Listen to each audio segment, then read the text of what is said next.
welcome to Famous Gays and Lesbians, Alleged and Otherwise. I'm your host, Thomas Connolly. I happen to be a gay actor, and I live in the gayest city of them all, West Hollywood, California. Now, today's episode is part 2 of Fabulous Fag Hags of Hollywood.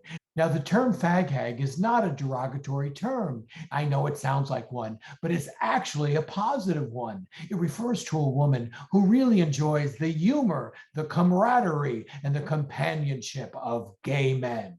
Now, in part 1, we celebrated the GOAT, the greatest of all time fag hag, Miss Elizabeth Taylor. She was besties with gay men way before it was socially acceptable, and she founded and created AMFAR, American Foundation for AIDS Research, which raises tens of millions of dollars every year for AIDS treatment and funding.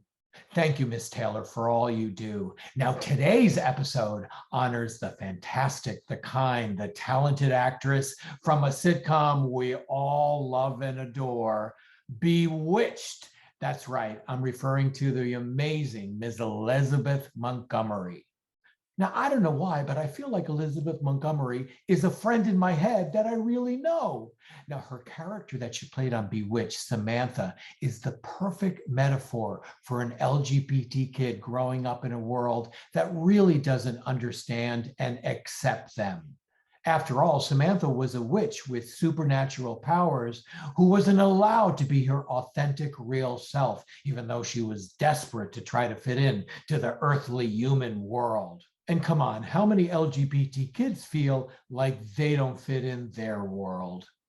Now, like Mary on the Mary Tyler Moore Show, Samantha was the likable, sane, stable anchor surrounded by a variety of lunatics. These lunatics were often played by gay actors with LGBT eccentricities. Now, the perfect example of this is Paul Lynde. Now, he was hired in 1965 for one episode as the driving instructor for Samantha. Now, Paul Lynde was a flamboyant gay man in real life. I don't need to tell you that. We've all seen Hollywood Squares. Well, Elizabeth Montgomery and Paul Lynde were such good friends that she insisted that he be cast in the regular role of Arthur. Also, Samantha's father on the show was played by an openly gay actor, Maurice Evans. And the second actor to play Samantha's husband, Dick Sargent, was a gay man as well. And Elizabeth Montgomery was friends with all of them. Oh, and the big rumor on the show was that Agnes Moorehead, who played the outrageous role of Endora, was a lesbian in real life, having an affair with Debbie Reynolds. Now, this rumor was started by none other than Paul Lynde himself, who actually said, Agnes Moorehead was the biggest dyke I ever worked with. Now, when they interviewed Carrie Fisher, Debbie Reynolds' daughter, and they point blank asked her, is your mom having an affair with Agnes Moorehead? Carrie Fisher hysterically said, ooh, I don't like to think of my mom having sex with a man or a woman. Well, anyways, Bewitched, in my opinion, was way ahead of its time in celebrating the acceptance and inclusion of the LGBT community. And you have to remember that during most of the run of Bewitched, it was illegal to be a practicing gay man or lesbian woman in our country. That's right, you could go to jail and be charged with a felony. So thank you, Elizabeth Montgomery, for all you did for the LGBT community. Now, Elizabeth Montgomery and Dick Sargent remained such good friends that in 1992, they both were the grand marshals of the West Hollywood Gay Parade. It was also reported that Elizabeth Montgomery was really good friends with Dick Sargent's longtime partner, Albert Williams.